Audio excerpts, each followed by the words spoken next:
Concept Fertility for last 6 years or 7 years, and I would briefly be discussing male infertility.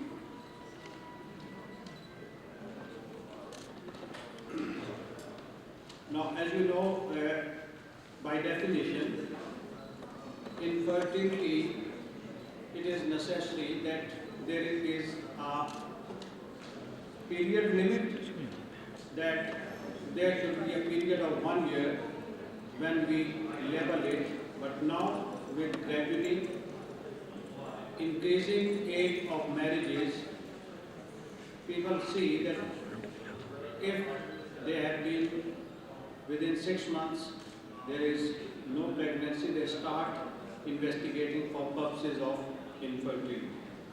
And second thing is that the couple should be having an unprotected sex and living together, because many of the patients would come where the maid is working at some other place and they are usually meeting once in a month, so they normally don't fall under this definition.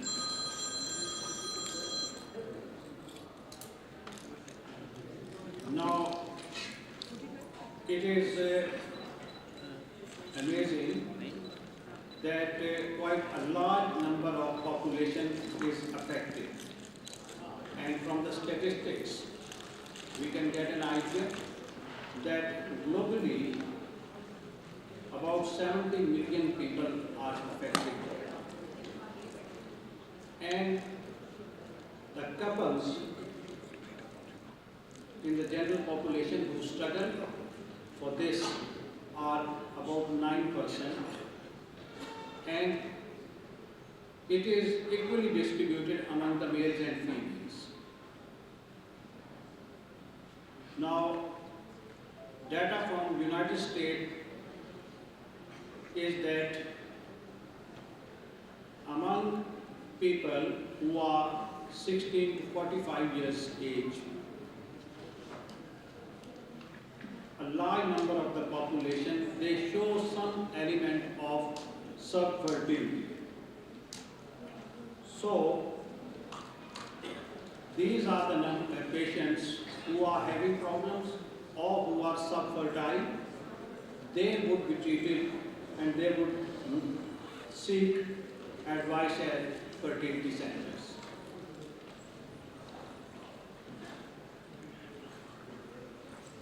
Now, it is multifactorial problem, and generally when a doctor comes, they try to find out as if there is a single way of treating all patients of infertility. I would like to add that we are talking about male infertility. In male infertility, there is not a single cause. So, if we combine the couple, the number of pairs which will form because of different causes would be innumerable. Now, the causes can be genetic. They can be either there have been change because of a profession or some other way of lifestyle or their social setup that could affect the fertility. Now, there are certain medical illnesses which are known or notorious, and they are responsible for male infertility, certain medications. Then there are some surgical problems which can cause male infertility, certain immunological problems, hormonal infections and psychological problems.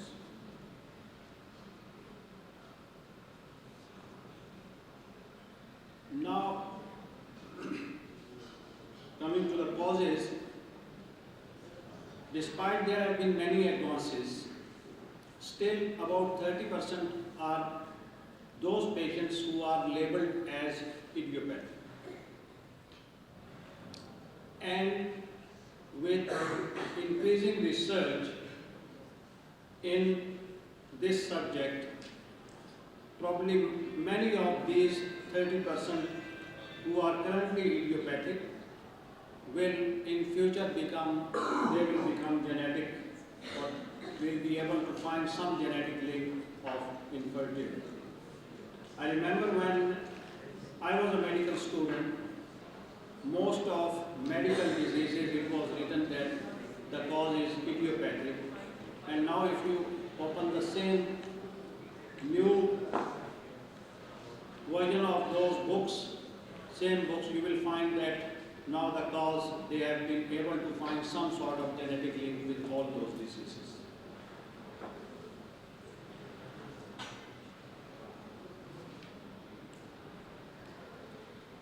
Now,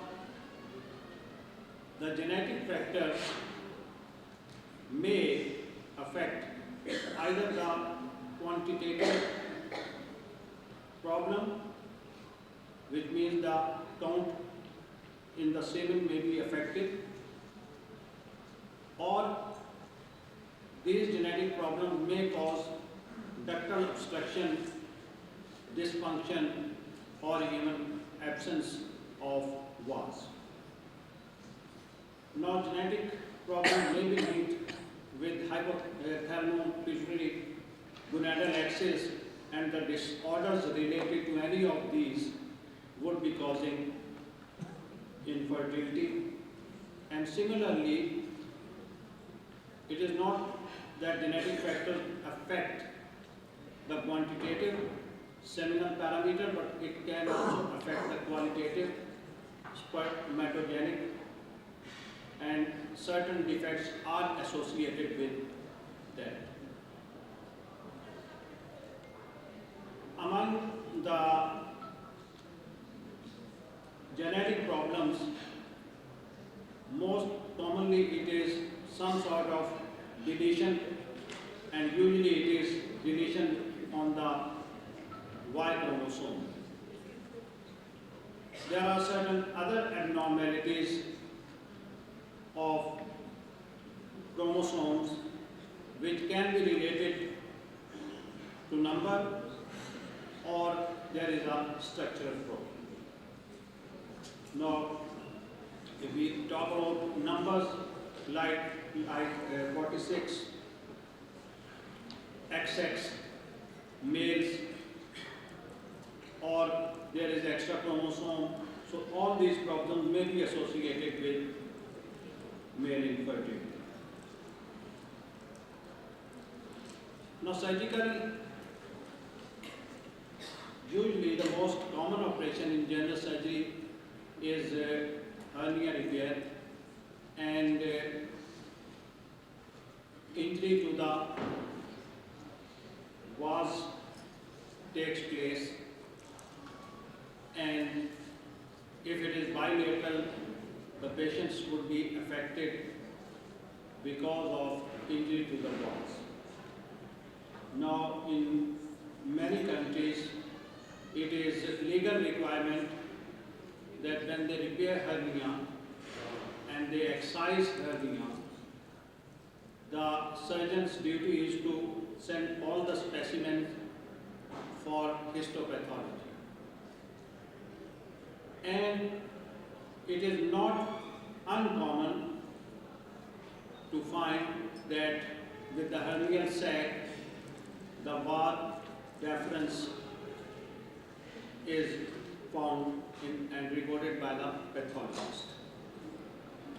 Now, many of those, the surgeon is safe because most of those patients don't need it, they are old age, but otherwise it is a real problem for the surgeon. Now, in the lifestyle, heat is known to affect, and the professions where the person is working in a bakery, yeah, we can say Ketanu, So there is a risk in those patients. From this heat mechanism, it is said that patients who are having stagnation of the blood because of varicocele, in those patients, the cooling mechanism is disturbed. Now, how it is that is disturbed? That normally the heat in the artery, when blood flows into the neck of the scrotum, the artery is surrounded by the pampiniform plexus of the veins. And by countercurrent exchange mechanism, that heat is transferred to the cold venous blood and it is taken back. So by the time the blood reaches the testes, its temperature is lower than what it was in the abdomen. So whenever there is stagnation of the blood in varicocele, that mechanism is disturbed, and as a result, those patients suffer from this problem. There are certain chemicals which are responsible for this, and people who are exposed because of their residences close to some chemical factories or they are working in the chemical factories, they have this problem. Patients who are addicted to certain drugs or alcohol, and similarly the smoking has a proven effect on affecting the semen parameters.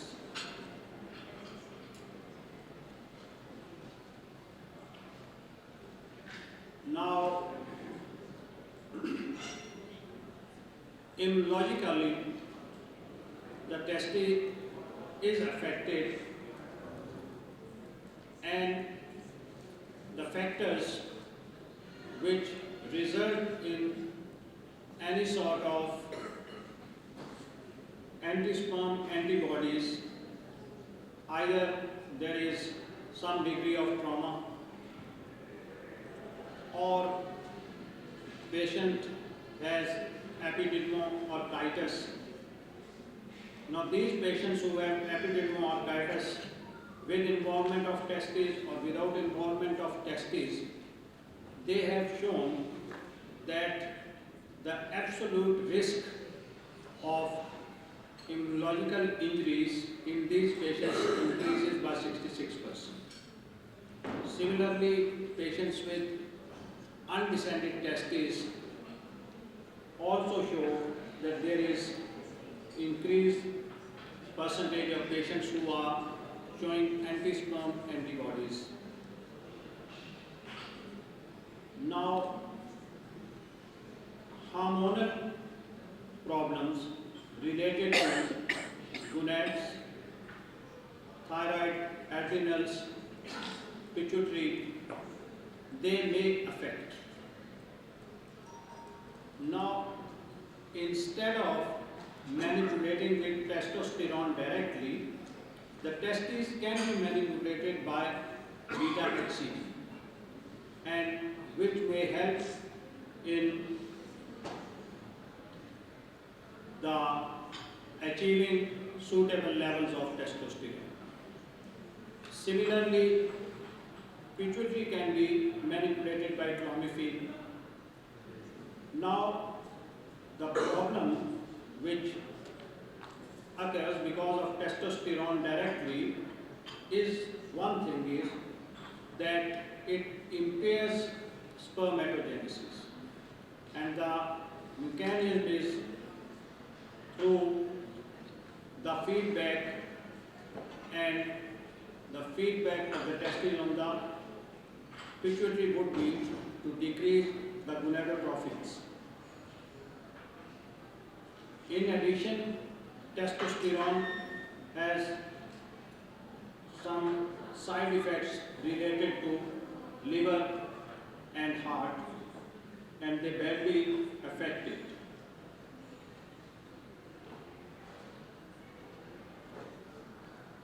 Now, we all, as a doctor, are familiar with many viral infections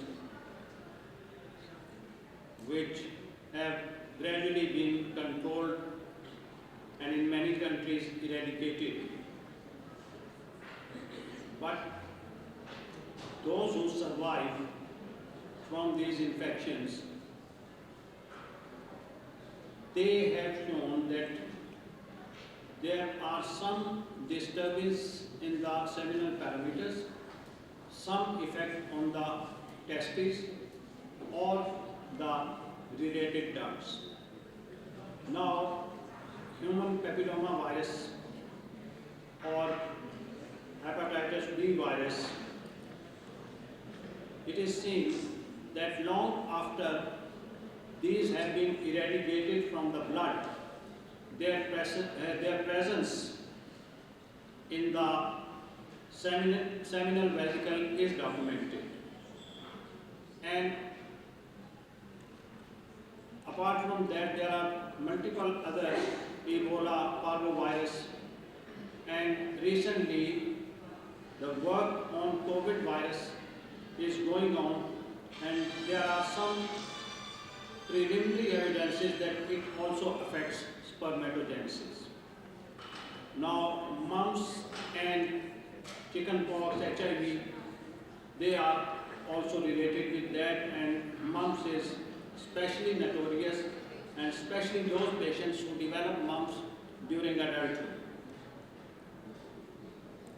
Now, how these viruses, they affect, one thing is that they cause inflammation, and because of that inflammation, they have oxidative stress, and as a result, these patients will have damage to the germinal epithelium, or there is apoptosis whereby these cells are decreased in the number.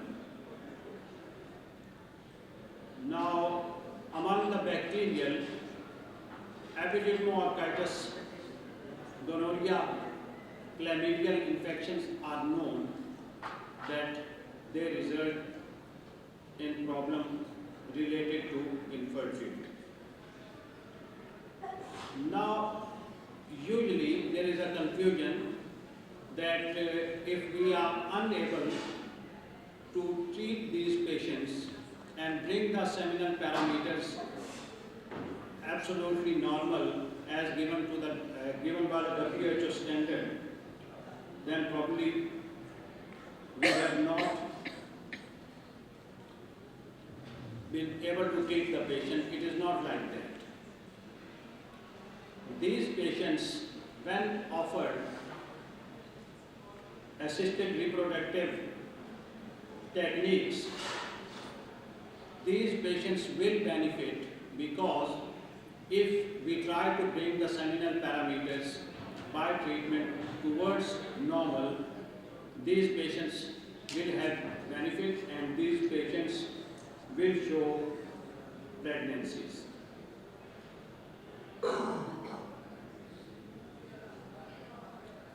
Now, in order to establish a diagnosis like any other diseases, we have to start from the history, and in history we start from the age of the couple, and because age is important and many of the future decisions will be according to the age of the patient. And usually when a patient comes, I ask the husband that अगर आपको इस बेगम में से बच्चा चाहिए तो you should go for this treatment क्योंकि उसकी उम्र जा रही है. So you cannot wait them for long treatment, because if the female has already reached the age of 45 and now currently we recommend after 35. Now, marriage duration Then certain profession, as I've already said, they are associated with this, so whether it is related to chemical or heat exposure. Now, marriage, whether it is cousin marriage or not, it is interesting that the marriages within close family, they may have higher fertility rate, but the risk of congenital diseases is high, and for that reason they discourage genetic counseling. The genetic counselors, they discourage the family marriages. Similarly, exposures and how good the physical relation, because many of patients, the problem of infertility is secondary to the impotence. We have already discussed the medical illnesses, and when we examine these patients, we, apart from the general physical examination, in the local examination, we assess testes, epididymi, vasa, and penis for deformity control.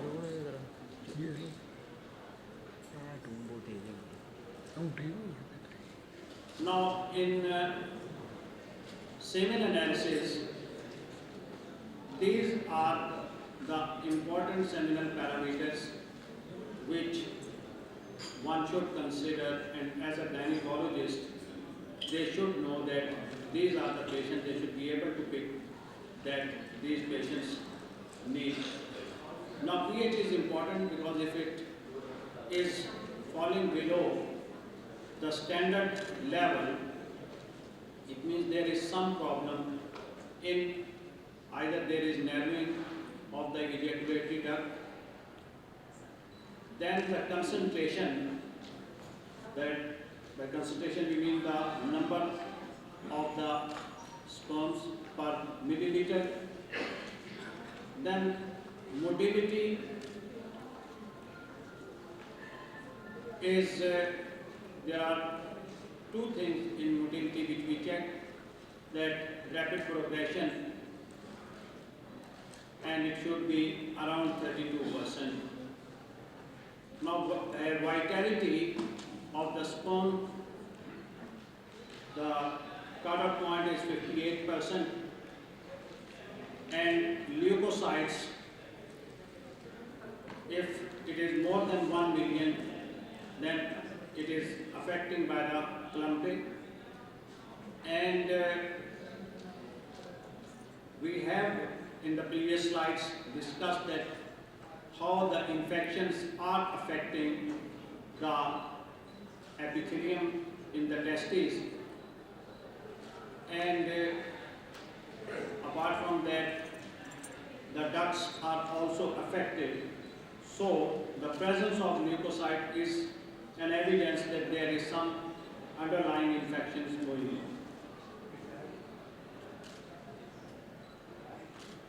Now, regarding the treatment, if there is an obvious cause, it should be treated. Now, among the obvious surgical pathologies which in a fertility, male infertility patient one will come across is varicocele. Now, sometimes people think that with advancing techniques, one does not need, but it has been seen that patients in whom varicoceles are corrected, their results of IUI or IVF are better than the controls of those in whom the varicocele was not corrected. Then, similarly, there are medications where those medications will improve the seminal parameter. Whether those parameters are not normalized to the normal range, still the patients will benefit from increased success with the different techniques. Now, when a patient has obstruction, then we can retrieve the sperms, and for that the techniques we use are percutaneous epididymal sperm aspiration or directly from the testes testicular aspiration. Sperm banking, I would especially like to share with the audience that we have this facility, and when a patient comes who had radiotherapy, who had chemotherapy, and then they are left with sterility, and I usually ask them that, were you not told that there is a facility called sperm banking, and before going for that treatment you could have stored your sperm? And the patient would say that the oncologist didn't share this information with them. And while speaking to some of the oncologists, they were not aware of this facility, that such facility exists in Lahore or not. So the problem is that within medical community, our knowledge is lacking to such a level that we are not familiar that what facilities are available within our own city. Now, I like to end my talk, and the take-home message is that just don't jump on the conclusion and start prescribing a treatment. Management in any medical disease is based on diagnosis, and diagnosis is based on history, examination and investigations. And once you have established the diagnosis, the treatment can be either medical or it can be surgical. That's all, and thank you very much. Doctor's appointment. Call us on +92 320 2233 074.